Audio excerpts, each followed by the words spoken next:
آج آئے ہم کچھ وقت خدا کی مرضی کو واس کے عنوان خدا کی شکر گزاری اور ہم کرو سے سمجھنے میں گزاریں۔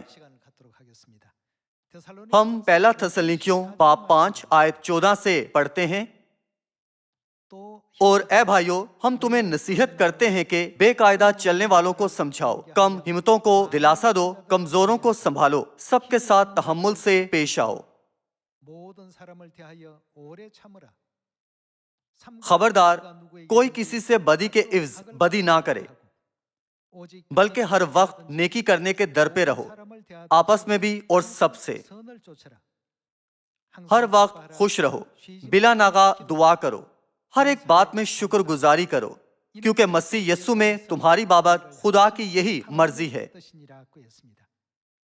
اگر یہ خدا کی مرضی ہے تو ہمیں ہمیشہ اپنی زندگی میں شکر گزاری کرنے کے لیے کچھ نہ کچھ تلاش کرنا چاہیے۔ خدا ہمیں ہمیشہ شکر گزاری کرنے کو کہتے ہیں، تاہم بعض اوقات ہم اس تعلیم کو بھول جاتے ہیں اور اپنی برداشت یا جو ہم محسوس کرتے ہیں اس کے مطابق اکثر بڑبڑاتے، شکایت کرتے یا افواہیں پھیلاتے ہیں۔ اس سے خدا کی پاک مرضی کو پورا کرنے میں رکاوٹ پیدا ہوتی ہے۔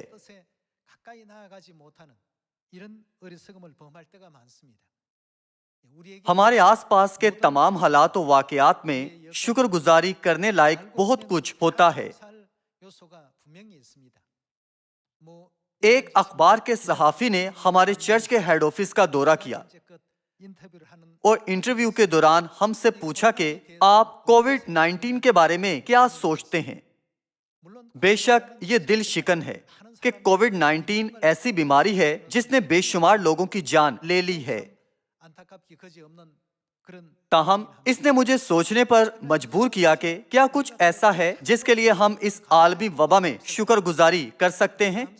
جب میں نے صورتحال میں شکر گزاری کرنے کے لیے کچھ ڈھونڈنے کی کوشش کی تو میں ایسا بہت کچھ ڈھونڈ پایا جو پہلے پوشیدہ تھا۔ اگر کووڈ 19 نہ پھوٹ نکلتا تو کیا سب اراکین کو آن لائن عبادت کا تجربہ کرنے کا موقع ملتا؟ جیسا کہ عالمی وبا کو شروع ہوئے 1 سال گزر چکا ہے تو کئی اراکین نے چرچ کی ویب سائٹ دیکھی، چرچ کی ویڈیوز دیکھیں اور یہ کہتے ہوئے دور دراز رہنے والے لوگوں کو لنک بھیجے کہ جب تک کہ ہم دوبارہ مل نہیں سکتے مہربانی سے ان ویڈیوز کو دیکھیں۔ یوں آن لائن منادی، عبادت اور تعلیم بڑی حد تک مؤثر ثابت ہوئی ہے۔ پہلے ہم سب سوچتے رہتے تھے کہ کسی دن ہمیں اپنی خوشخبری کی منادی آن لائن کرنے کی ضرورت ہے،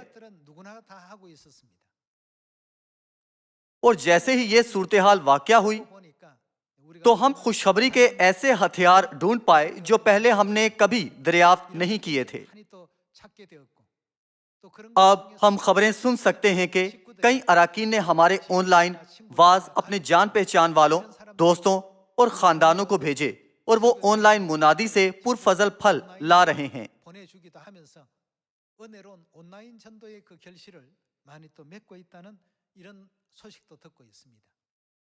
پہلے ہم ان خاص جگہوں پر میٹنگ کیا کرتے تھے جہاں صرف لوگ موجود ہوتے تھے،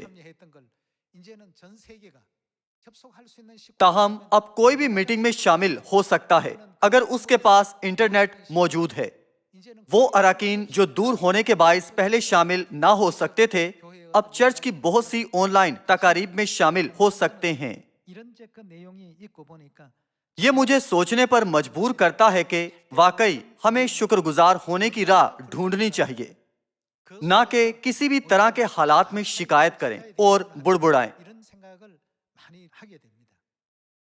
خدا کا مقصد آخر میں ہمیں برکات دینا ہے، کیا ایسا نہیں؟ زندہ مچھلیاں بہاؤ کے خلاف تیرتی ہیں۔ در حقیقت زیادہ تر مچھلیاں بہاؤ کی مخالف سمت میں تیرتی ہیں، حالانکہ ان کے لیے بہاؤ کے خلاف تیرنا مشکل ہوتا ہے۔ اس مثال سے ہم سمجھ سکتے ہیں کہ کیوں خدا ہماری زندگیوں میں مشکلات اور دشواریوں کو آنے دیتے ہیں۔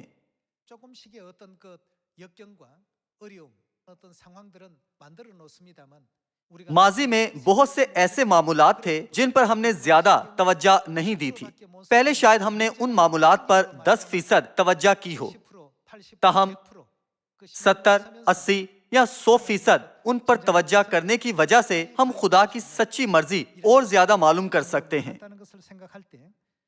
اس لیے یہ سوچنے کی بجائے کہ کیوں خدا نے اس قسم کے شخص کو میرے ساتھ رکھا، یا ایسا لگتا ہے کہ دیگر سب لوگ سکون سے رہ رہے ہیں، کیوں میرا ہی خاندان مشکلات اور تکلیف میں ہے، ہمیں سوچنا چاہیے کہ ہمیں اپنی قوت بڑھانے کے لیے مشکلات کی ضرورت ہے جو ہمیں غالب آنے کے قابل بناتی ہے.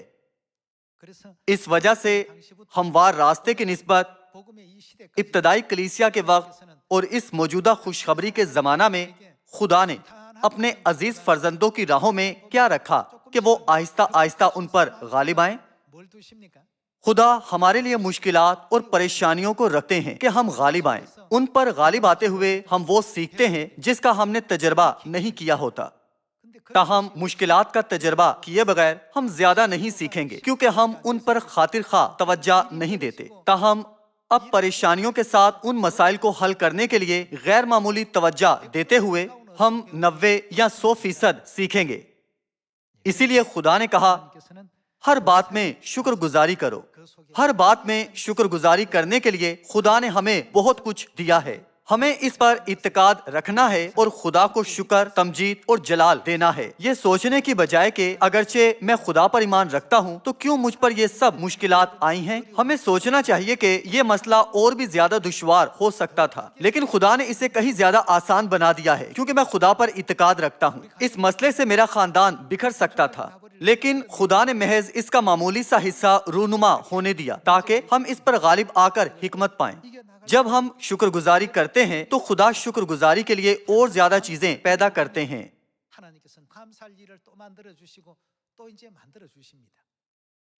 کتاب مقدس کے ذریعے ہم اس قسم کی تعلیمات سے بخوبی واقف ہیں. تاہم جب ہم اصل میں مشکلات کا سامنا کرتے ہیں تو ایسی صورتحال کے بارے میں یوں سوچنا مشکل لگتا ہے. ہم صرف اس پر توجہ کرتے ہیں جو ہو رہا ہوتا ہے. میرے ہی ساتھ ایسا کیوں ہوا، میں ہی کیوں؟ دیگر لوگوں کو بھی پریشانیاں درپیش ہوتی ہیں. کیا خدا ہمیں زندہ مقدسین یا زندہ نہیں پکارتے؟ خدا نے ایسا بنایا تاکہ سب جاندار مشکلات سے گزریں. اگر ایک مچھلی پانی کے بہاؤ کے ساتھ بہتی چلی جائے تو اسے زندہ تصور نہیں کیا جا سکتا. اس لیے کیا کتاب مقدس خوشخبری کے کام کو اچھی تکلیف کے طور پر بیان نہیں کرتی ہے؟ چونکہ خدا ہمیں خوشخبری کے وہ سپاہی پکارتے ہیں جو اچھی تکلیف میں شریک ہوتے ہیں، تو ہمیں خدا کی شکر گزاری حتیٰ کہ مشکلات میں بھی کرنی چاہیے. تب ہم شکر گزاری کرتے ہوئے خوش ہو سکتے ہیں. ہمیں شکر گزاری اور خوشی کے ساتھ آسمان تک پہنچنا چاہیے. ہمیں یہ سوچتے ہوئے شکایت نہیں کرنی چاہیے کہ کیوں خدا نے میرے ہی آس پاس اس قسم کے لوگ رکھے ہیں. میرے دوست کے والدین اعلیٰ ہیں اور اس کے خاندان کے تمام اراکین شاندار ہیں. کیوں میرا ہی خاندان خستہ حال اور بہت سی محرومیوں سے دوچار ہے؟ اس قسم کا موازنہ کرنے کی قطعی کوئی ضرورت نہیں ہے. چاہے اس دنیا کے لوگ کتنے ہی لاجواب کیوں نہ ہو، کیا وہ آسمان کی بادشاہی میں بادشاہی کر سکتے ہیں؟ اگر اس دنیا میں آپ کی کوئی مثالی شخصیت ہے تو آپ کو سوچنے کی ضرورت ہے کہ کیا وہ آسمان میں بادشاہی کرے گی؟ جب ہم آسمان پر جائیں گے تو ہم ہر قسم کے ناقابل بیان قیمتی پتھروں سے بھرے محل میں رہیں گے. ہم زمین پر منہ میں چاندی کا چمچ لیے پیدا نہیں ہوئے تھے بلکہ جواہر کے چمچ کے ساتھ. تاہم اس زمین پر عارضی طور پر رہتے ہوئے ہم اس کردار کو نبھانے میں ناکام رہتے ہیں. اسی لیے ہم شکر گزاری کرنے کی بجائے شکایت کرتے اور بڑبڑاتے ہیں. اگر ہم آسمان کے بارے میں سوچیں تو ہم برداشت کرنے کے قابل ہوں گے. جب ہم آسمان میں بادشاہی کرنے کے جلال کے بارے میں سوچیں تو ہمیں یہ نہیں سوچنا چاہیے کہ زمین پر کون سربلند یا پست ہے. اس کے برعکس ہمیں سوچنا چاہیے کہ کون زیادہ محنت کر رہا ہے تاکہ باپ اور ماں کی مرضی پر عمل کریں اور خدا کے مشابہ بنیں. ایسے لوگ وہ ہیں جو آسمان میں بہت باوقار اور عظیم ہوں گے.